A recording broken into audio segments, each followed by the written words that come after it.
Hey, this is Jim at freechartvideos.com. It is January 3rd, 2011, and a little bit after the close on Monday afternoon.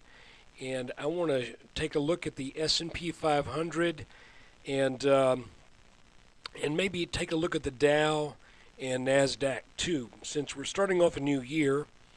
And I want to remind you this is being brought to you by freechartvideos.com, where we use time-honored techniques to understand modern markets. This video is for educational purposes only, and it is not intended to be used as any form of investment advice. I can draw lines on charts, but you have to draw your own conclusions and make decisions based upon your due diligence and your financial situation. I'm not a licensed professional, just a guy that draws lines on charts. So let's start with the S&P.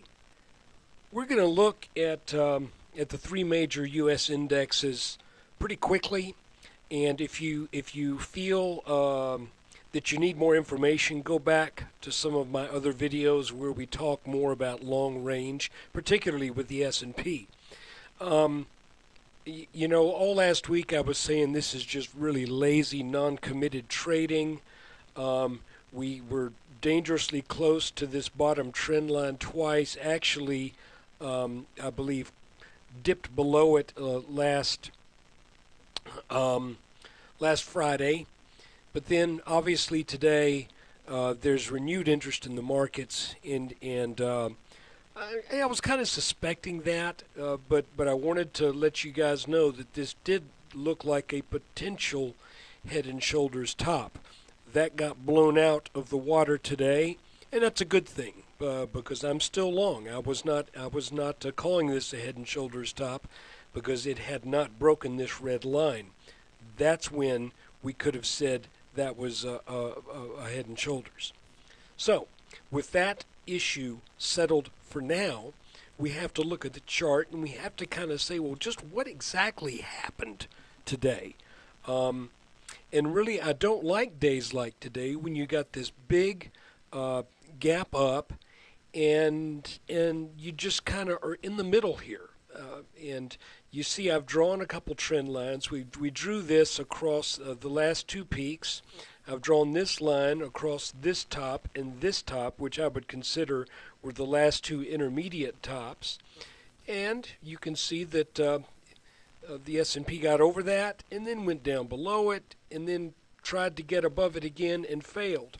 So this is what I'm seeing in the S&P right now. Pretty basic stuff here.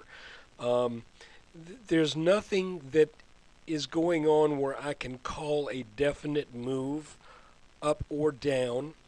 All I can really do is point out where we have resistance and where we have support. Right now we've got support at roughly 1228. We've got support, and I don't do support the way everybody does or the way most people do. I'm not working so much on horizontal support as I am trend line support. So we've got support here. This is trend line support at 1228. We've got trend line support at about just under 1248. We've got more trend line support in a rising trend around 12, in the high 1250s. We've got this channel support that is rising support in the low 1260s. And now we've got this line as support in the high 1260s. So where does that leave us? It leaves us with 5 areas of trend line support, 1 area of trend line resistance that broke today and then broke back. And then, of course, the underside of the large 9-week channel that we were in for a long time, that we are now appear to have turned the underside of that channel into the upper resistance line for a new channel.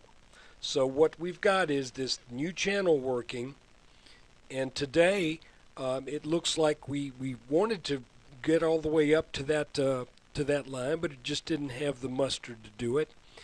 And here's kind of what I'm thinking may happen. I'm thinking we may come back down and test this orange line in a few days, then perhaps head back up. You know, again, I kind of apologize for being a little wishy-washy on this, because you want to hear something more definite, but believe me, if I had something more definite, I would share it with you. Back when we have these clearly defined patterns, I'll speak out. But we don't have such a clearly defined pattern right now. If we get above this line tomorrow, then we may head right on up and test this upper line in the 1280s this week. That is a distinct possibility. But if we don't get into this, if we don't get over this line, then I suspect we will be range bound between these two lines until more than likely this one will break and we do get back up and head up, because we are really pretty close here at 1270 to that overall target of 1340, 1350. I'm kind of thinking there's going to be an area of consolidation before that happens, but I'm going to back out on this chart just for a second to show you one. And keep in mind, this is something I'm sharing with you, something that's just in the back of my head. I'm not really making a call here, but I'm going to share this with you. There's an old saying, and the saying is that the flag flies at half-mast. And what that means is often you'll have a pretty straight line move, then you'll have an area of consolidation, or we'll call it consolidation. And then when the move resumes, you find that consolidation happened midway between the overall move. If that is what is happening right now, we can measure the breakout from this head and shoulders to where we entered into this area of consolidation. And then if we add this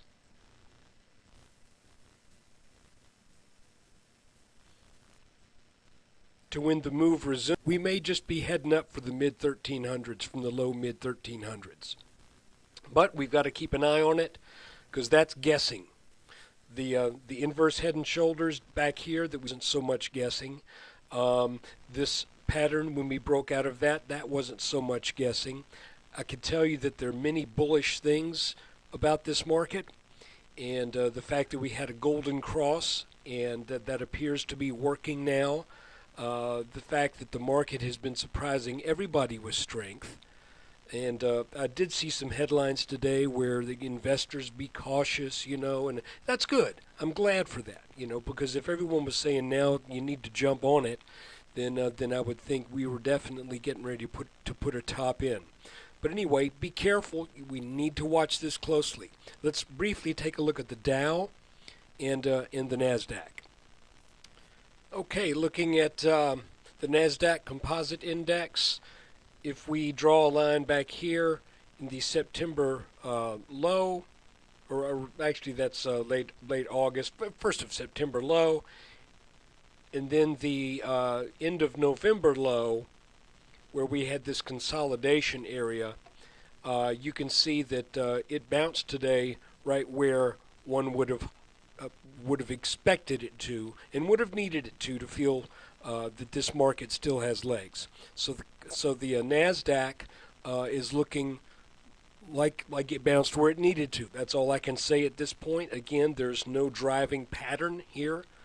So we just watch this line, make sure we stay above it. This should be resistance now up here, this line that broke. But you see that we're on the same pitch. It's like we changed lanes. We were over here in the fast lane. Now we moved over to the right lane, and we're going to cruise up perhaps a bit more. And we watch for if and when this line breaks, then we have to decide, is this a reversal or is this a consolidation? When we were watching for this line and it broke, we had to ask ourselves the same question. Is this a reversal or is it a consolidation? And it turned out to be a consolidation, and prices resumed. So that's the NASDAQ. Now let's quickly look at the Dow. Now, the Dow is where things get a little bit more interesting, and here's why. The Dow still tells us something, where the CompQ and S&P 500 are just kind of saying, well, we're kind of up here and we're going up. We can't tell you exactly why we're going up, and we can't tell you exactly how far we're going up, but we're going up. The Dow is a different story, and I want to show you, this time I'm going to show you three things. The first is the inverse head and shoulders that has already been satisfied in the S&P when we hit 1240 to 1250 has not been satisfied in the Dow. And this pattern actually calls for probably a good strong test at 12,000. Additionally, if we back off from this chart and look at it on a 2-day basis, if we look at this large inverted head and shoulders and we measure it, it too calls for a test at 12,000. If we look at a 15-minute chart, take that back. Let's look at a 30-minute chart. And this is a little simplistic here. Well, I lied to you. Let's make it an hour chart. This is a little simplistic here, but we had this dip right here that was the consolidation. A lot of times when you dip below a trend line, and this was a trend line right here, when you dip below a trend line, once you get over it, your expected move is about the same distance above that line as the dip was. And that's a little too simple, really, so don't quote me on that. But if we do that, guess what? We're looking at 12,000 again. So I'm thinking right now what the Dow is telling us may be critical to our understanding of the S&P and the NASDAQ. Now I know the NASDAQ can get unhinged from the Dow a lot easier than the S&P can, so we maybe need to treat that a little bit separately because of the tech heaviness of it.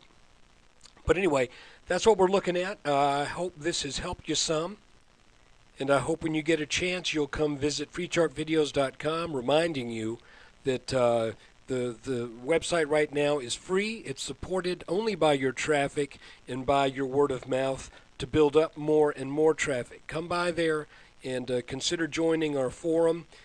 We need more people to reach critical mass there. So I would appreciate it that if you get something out of these videos, that you would do me a favor and come and share a little time at the website and in particularly on the forum. Happy New Year's, everybody, and I hope you did well today.